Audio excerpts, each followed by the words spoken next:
Media మిత్రులకి ప్రత్యేకంగా ధన్యవాదాలు తెలియజేసుకుంటున్నాం. గత 5 సంవత్సరాలుగా ప్రజలు, ప్రతిపక్ష పార్టీలు, ప్రత్యేకించి తెలుగుదేశం ప్రజా సమస్యలపై గళమెత్తినప్పుడు, ప్రజా సమస్యలపై అధికారులను నిలదీసినా, ప్రభుత్వాన్ని నిలదీసినా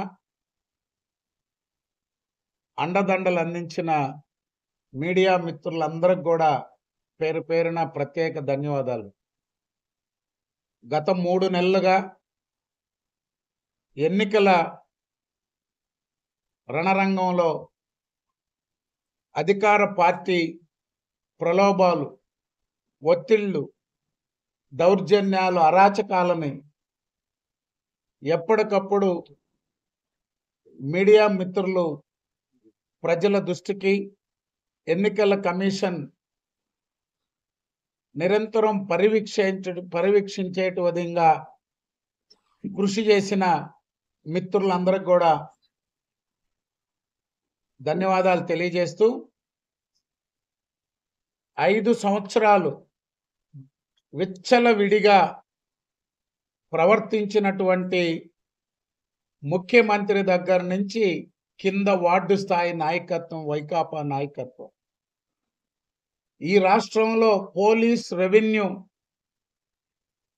ఎన్నికల కోడ్ వచ్చాక, ఎన్నికల షెడ్యూల్ విడుదల ముందే, ఎన్నికల 6 నెలల సమయం ఉందన్నప్పుడే అధికారులు కొంత జాగ్రత్త పడతారు. ఇది ఎవరు అధికారంలో ఉన్నా, ఎవరు ముఖ్యమంత్రి ఉన్నా, ఏ పార్టీ అధికారంలో ఉన్నా ఎన్నికలకు 6 నెలల ముందు అధికారులు ఒక పార్టీ వైపు కాకుండా పనిచేస్తారు. ఎన్నికల కమిషన్ ఆదేశించిన, వార్నింగ్ ఇచ్చిన, అధికారుల్ని మార్పులు చేసిన ఈ దఫా ఎన్నికల్లో పై స్థాయి నుంచి ఎన్ని ఆదేశాలు ఇచ్చినా పోలీసు యంత్రాంగం కొన్ని ప్రాంతాల్లో ప్రవర్తించినటువంటి తీరు చూశాక వీళ్ళలో మార్పు లేదు, అధికారులు అనేది మర్చిపోయారు, ఎక్కడ కూడా ఎన్నికల కమిషన్ పరిధిలో పనిచేస్తున్నాం అనేటువంటి భయం కాదు కదా, ఆలోచన కూడా లేదు వీళ్ళకి. దానికి ఉదాహరణే నిన్నటి రోజున చంద్రగిరి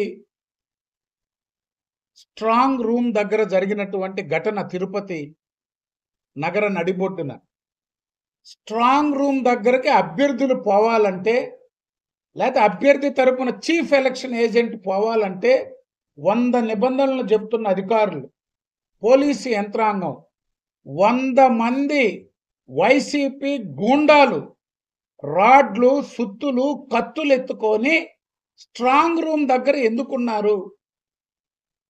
మళ్ళీ ఎస్పీ పాటిల్ గారు చెప్తారు, అది చిన్న ఘటన, నాని గారు సంయమనంగా ఉండాలా, మేము అదుపు చేస్తాం. 100 మంది వైకాపా గూండాలు ఎలా లోపలికి ప్రవేశించారు? ఇంకా రక్షణ ఎక్కడ ఈవీఎంలకి? స్ట్రాంగ్ రూమ్ దగ్గరకు అంతమంది రౌడీలు వచ్చాక ఎస్పీ గారు వాళ్ళ మీద చర్యలు తీసుకోకుండా ఆయన మళ్ళీ చిలక పలుకులు పలుకుతున్నారు. గూడూరులో చూసాం.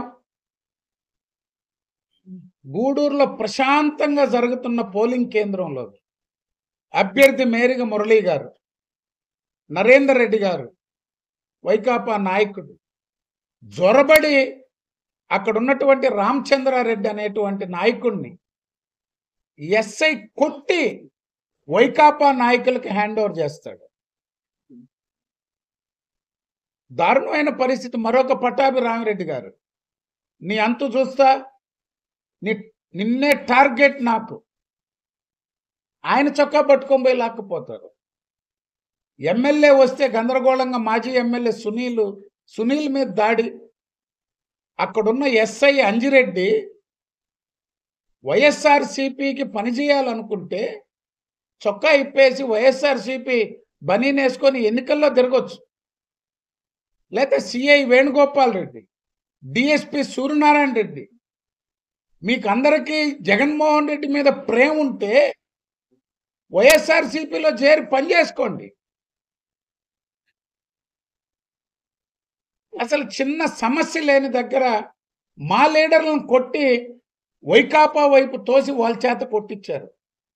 నిన్నటి రోజున చింతవరం పోలింగ్ అయిన తర్వాత చింతవరంలో ఏజెంట్లను పెట్టారని, చింతవరంలో తెలుగుదేశానికి అండగా ఉన్నాడని, కాపు నేత గోపాల్ చనిపోయాడని వదిలేస్తే బతికున్నాడు ఈరోజు అపోలోలో. అతని షాపు తెరుస్తుంటే రాడ్లతో దాడి చేసి తలంతా పగలగొట్టేశారు. పోలింగ్ అయ్యాక మరుసటి రోజు నిన్న చిలకూరు ఘటన తర్వాత చింతవరంలో పబ్లిక్గా దాడి చేస్తే నిన్న సాయంత్రం వరకు అరెస్టులు లేవు. పబ్లిక్గా హత్యా ప్రయత్నం జరిగితే ఉదయగిరిలో ఎక్కడ పెట్టినా అభ్యర్థినే బెదిరించే పరిస్థితి వైకాపా చోటా లీడర్లు. కావల్లో ఘటనలు చూశారు. జిల్లా అధ్యక్షుడు అజీజ్ భాయ్ గారు నిరంతరం పార్టీ ఆఫీస్ కేంద్రంగా ప్రధాన కార్యదర్శి వెంకటేశ్వర రెడ్డి గారు ఎప్పటికప్పుడు ఎస్పీ గారికి, ఎన్నికల అబ్జర్వర్లకి పదే పదే మాట్లాడి అల్లూరులో ఘర్షణ ఆపితే వీరంగుంట పక్కనున్నటువంటి ఒక చిన్న గ్రామం ప్రశాంతంగా జరిగే పోలింగ్ కేంద్రాల మీదకి కార్లు వేసుకొని, వ్యాన్లు వేసుకొని పోయి దాడి చేసిన పరిస్థితి. ఒక్క పోలీసు లేడు. మా వాళ్ళ మీద దాడి చేసి ఇంకా అక్కడే ఉన్నాయి వాళ్ళ స్కార్పియోలు ఇవన్నీ. గ్రామస్తులు తిరగబడి తరుముకుంటే వదిలేసిపోయారు. ఎక్కడో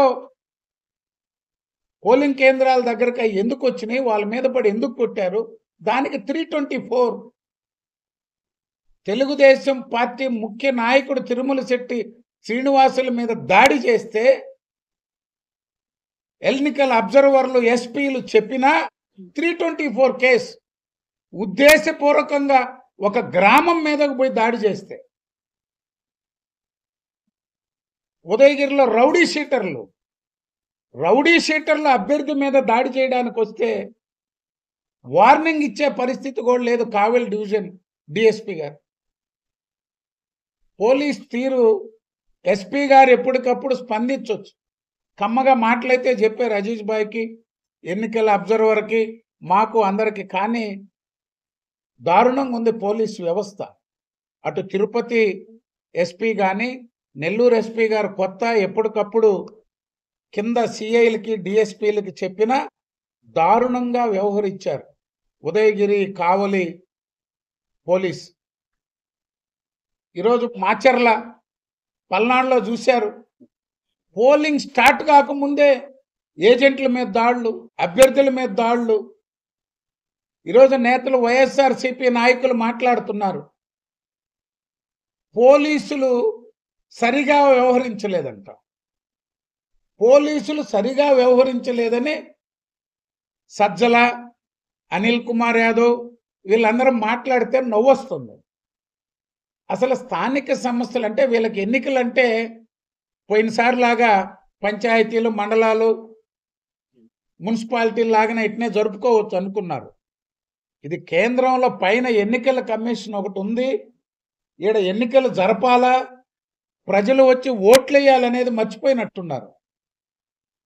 చంద్రబాబు నాయుడు గారి ఇంటి మీద దాడి చేస్తే స్వయంగా ప్రతిపక్ష నాయకుడు ఎన్ఎస్జీ సెక్యూరిటీ కేసు లేదు, కరపత్రం ఇవ్వడానికి వచ్చాడు